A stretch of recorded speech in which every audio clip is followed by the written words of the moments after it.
गांव के बाहर वह टूटा फूटा महल खामोश खड़ा था। राहुल, अमन, सीमा और पूजा ने कांपते हाथों से टॉर्च जलाई। जैसे ही राहुल ने लोहे के भारी गेट को छुआ, एक बर्फीली हवा का झोंका आया और दरवाजा खुद चरमराते हुए खुल गया। अंदर धूल और सड़ी हुई लकड़ी की गंध थी। अचानक पीछे से धड़ाम की आवाज आई। दरवाजा जाम हो गया। तभी सीढ़ियों से किसी के भारी कदमों की आहट गूंजी। खट खट खट। ऊपर कोई नहीं था, लेकिन धूल में पैरों के ताजा निशान उनकी तरफ बढ़ रहे थे।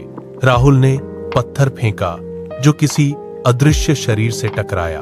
पास के कमरे से एक महिला के रोने की करुण आवाज आने लगी। अमन ने जैसे ही जमीन से सिक्का उठाना चाहा, छत से धूल गिरी और चारों ओर चीखें गूंज उठीं।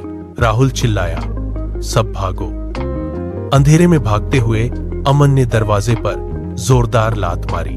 जैसे ही दरवाजा बंद हुआ, चारों दोस्तों ने उसे खोलने के लिए अपनी पूरी जान लगा दी, लेकिन वह हिला तक नहीं। कमरे की हवा बर्फीली हो गई और उनकी सांसें धुएं की तरह दिखने लगी। तभी सन्नाटे को चीरती हुई सीढ़ियों से ठक ठक की भारी आवाज आने लगी। अमन की टॉर्च की रोशनी दीवार पर टंगी एक पुरानी तस्वीर पर पड़ी। उस रानी की आंखों की पुतलियां अचानक घूमने लगी और वे सीधे दोस्तों को घूरने लगी। पूजा के डर की कोई सीमा न रही जब उसने रानी के होठों पर एक भयानक मुस्कान देखी। तभी ऊपर से पूजा जैसी ही एक चीख सुनाई दी। अमन चिल्लाया, भागो। लेकिन दरवाजे पर वही रानी खड़ी थी जो अब तस्वीर से बाहर निकल चुकी थी। कमरे में गहरा अंधेरा छा गया। चीख सुनकर राहुल, सीमा और अमित दूसरी मंजिल की ओर भागे। धूल भरी कुर्सी के पास पहुंचते ही दीवार पर एक डरावनी परछाई उभरी। सफेद लिबास में लिपटी एक आत्मा प्रकट हुई जिसकी आंखें अंगारे जैसी लाल थीं। उसने गरजते हुए पूछा, तुमने मेरी सदियों की नींद क्यों तोड़ी? तापमान गिर गया और रानी ने अपनी दुखद कहानी सुनाई। पंथनों के धोखे और जहर ने उसे इस हॉल में कैद कर दिया था। उसने चेतावनी दी कि यहाँ आने वाला कोई भी जीवित नहीं बचता। सीमा डर के मारे गिड़गिड़ाने लगी, हमें जाने दो, हम चले जाएंगे। रानी की ठंडी हंसी के साथ दरवाजे बंद हो गए। चारों दोस्तों ने भारी लोहे के दरवाजे को धक्का दिया। कमरे में पुरानी किताबों की गंध थी। राहुल ने टॉर्च की रोशनी डाली।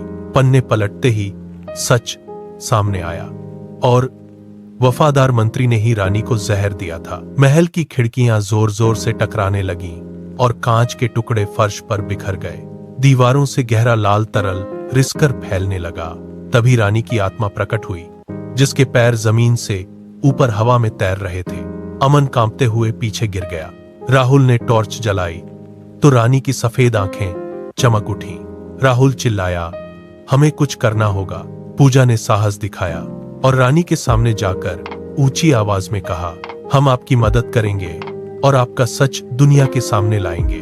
रानी ने अलमारी के पीछे गुप्त दरवाजे की ओर इशारा किया। वहां एक पुराने संदूक में राजा की चिट्ठी और खंजर मिला। रानी के छूते ही चिट्ठी जल गई और उसकी परछाई धुंधली हो गई और दरवाजे खुल गए। दोस्त बाहर भागे और मुखिया को सब सच बताया।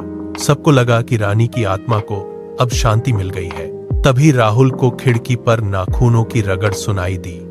रानी वहां खड़ी थी, पर इस बार वह मुस्कुरा नहीं रही थी। उसका हाथ कांच के पार आ रहा था। वह मुक्त नहीं हुई थी, बल्कि उसे बाहर आने का रास्ता मिल गया था। दरवाजा बंद हुआ और ठंडी हवा ने मोमबत्ती बुझा दी।